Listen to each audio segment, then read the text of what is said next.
So bago ang lahat, ito yung mga players na voluntary na umalis ng NBA. Mas pinili yung ibang kontrata sa labas ng liga kahit pa merong nagkaka-interest sa kanila sa NBA or kaya tuluyang tinapos na yung kanilang karir. Either nagkaroon ng injury or personal reason. Ang una dyan si Kendrick Nunn, ang isa sa mga rookie candidate dati noong 2020 season. Siya yung isa sa merong biggest downfall bilang isa sa one-hit wonder ng NBA. Sa Miami, nag-average siya ng kanyang rookie season ng 15 points, 2 rebounds at 3 assists per game. Isa sa mga find din ng Miami galing sa undrafted lineup. Nung ikalawang season kasi nitong si Kendrick Nunn, imbes na pataas yung kanyang trajectory, naging pababa dahil nga sa mga injuries. Nagkaroon lang siya ng 14 points, 3 rebounds nung sophomore year niya. Lumipat din agad siya ng Lakers na binigyan siya noon ng mid-level exception dahil hindi siya willing bigyan din ng malaking kontrata ng Miami. Sa unang taon niya, dun sa kontratang binigay ng LA, hindi siya naglaro. Sa second year naman, nakapaglaro naman siya, natagalan nga lang bago nakabalik kaso na-trade papuntang Wizards kapalit ni Rui Hachimura noong 2023. Nag-average din siya noon ng 7 points, 1 rebound, 1 assist, 40 and 37. Mababa na kumpara sa dating nilalaro niya sa unang taon sa Miami. Pagdating ng free agency, walang team ang gustong kumuha kay Kendrick Nunn. Kaya no-brainer na tanggapin niya yung offer ng isang team sa Europe. Bumalik ulit ang sigla ng karir niya nung pumirma siya sa Panathinaikos. Hindi ko sure kung tama ang bigkas ko doon pero sa Euroleague yun at Greek League. Unang taon pa lang ni Kendrick Nunn, balik ulit ang dating laro niya. 16 points, 2 rebounds at 3 assists per game. Nag-champion pa siya sa Euroleague. Sa ikalawang taon, meron siyang average na 20 points, 3 rebounds at 4 assists per game. Isa sa mga high-scoring guard mula sa Euroleague. Nanalo pa siya bilang MVP ng 2025 season. Marami mga scout ang pumunta para panoorin ang finals game niya sa Euroleague at merong mga teams din nun ang nagkaka-interest sa kanya. Pero hindi siya nabigyan ng offer ng mga NBA team dahil agad niyang tinanggap ang contract extension sa loob ng 3 taon. Ito ay para manatili pa rin siya sa Greece at wala siyang interest nun na bumalik ng NBA. May mga players pa rin naman kasi nakakabalik talaga sa NBA mula Euroleague gaya ni Exum at Gavin. Ito ay para manatili siya sa Greece at wala siyang interest nun na bumalik ng NBA kung saan nga tinanggihan na siya. May mga player pa naman kasi talagang nakabalik sa NBA mula Euroleague gaya ni Exum at Gavin Porter Jr. Kapag kasi mas pinili ni Kendrick na ng NBA, siguradong maghahanap na naman siya ng playing time, hindi katulad sa Euroleague na siya yung star player. Dahil si Kendrick Nunn ang isa sa mga player na naging successful mula NBA papuntang Euroleague. Dahil marami kasi mga NBA player ang hindi naman nagiging successful kapag naglaro sila sa Europe.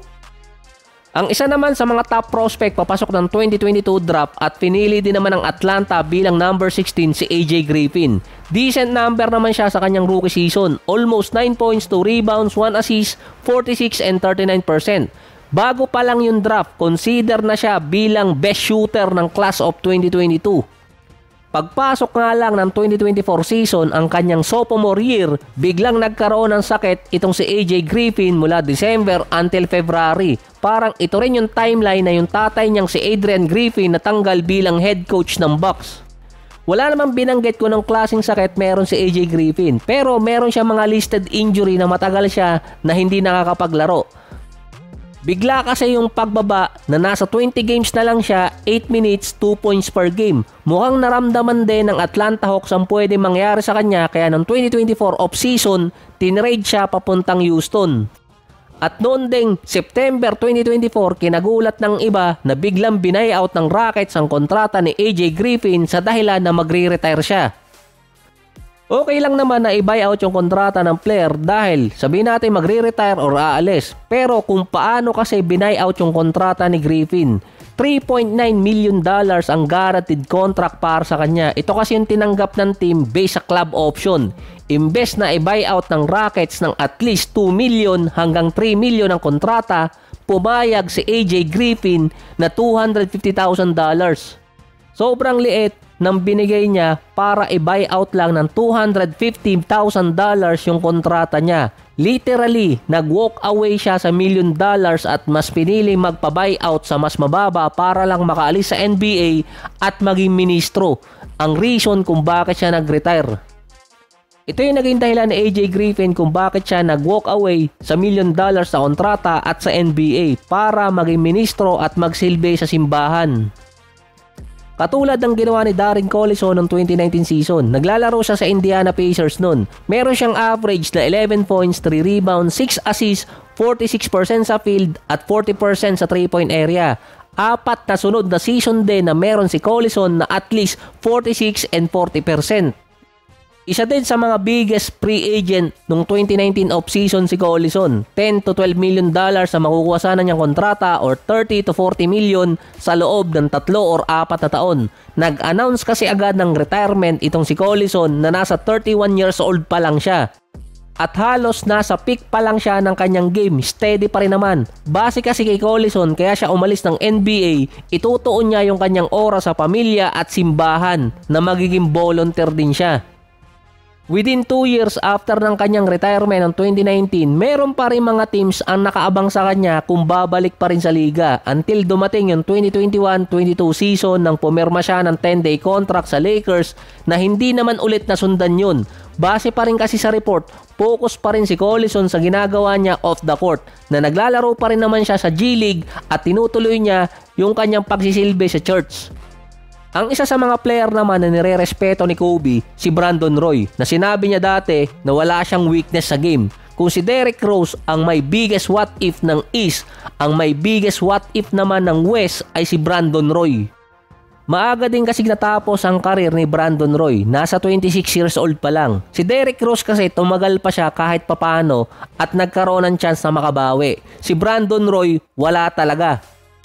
Technicality, nag-retire si Brandon Roy sa edad na 27 years old. Ito yung after ng bakbakan niya sa Dallas Mavericks. Nagkaroon pa kasi siya ng small stint dito sa Minnesota noong 2013 kaso hindi ko na sasama yun. Ang biggest what if din kay Brandon Roy, kung hindi siya na-injured or nagkaroon ng chronic injury sa tuhod, ito'y napudpod yung cartilage at naging healthy siya, mai-impluwensyahan niya yung buong West. Isa doon, posibleng hindi makuha ng Portland si Lillard or kung makuha nila si Lillard sa draft noong 2012, makakabuo sila ng sarili nilang super team. Hindi na rin posibleng makalipat noon sila Marcus Aldridge at iintay niya yung progression ng team niya. Sila yung isa sa magiging top contender ng West at mauuna sila sa Golden State dahil yon sa timeline. Nung na-injured kasi si Brandon Roy or pabalik-balik yung mga injury niya, top contender na kasi ng playoffs ang Portland. At kung hindi siya na-injured, ang isa sa what if doon, tuloy-tuloy ang pagpasok niya sa prime. At masasabayan siya ng batang Damian Lillard. First year pa lang kasi ni Lillard talaga nung dumating ng Portland, nakasabay siya kay LaMarcus Aldridge. At after ng 2 season, unang playoff run ni Lillard, umabot sila ng West Semis. Nung time na pumasok si Damian Lillard sa kanyang unang playoff run, papatak na 31 years old pa lang nun si Brandon Roy. Nasa prime pa lang nung 2010 era. Kaya siya nag-retire agad sa NBA nun, hindi katulad ng kay Derrick Rose. Mas grabe yung kanya. Wala na kasing cartilage sa tuhod niya, nagkikiskisa na yung mga buto at hindi niya na kinakaya yung sakit. Kaya napilitan siyang mag-retire na maaga.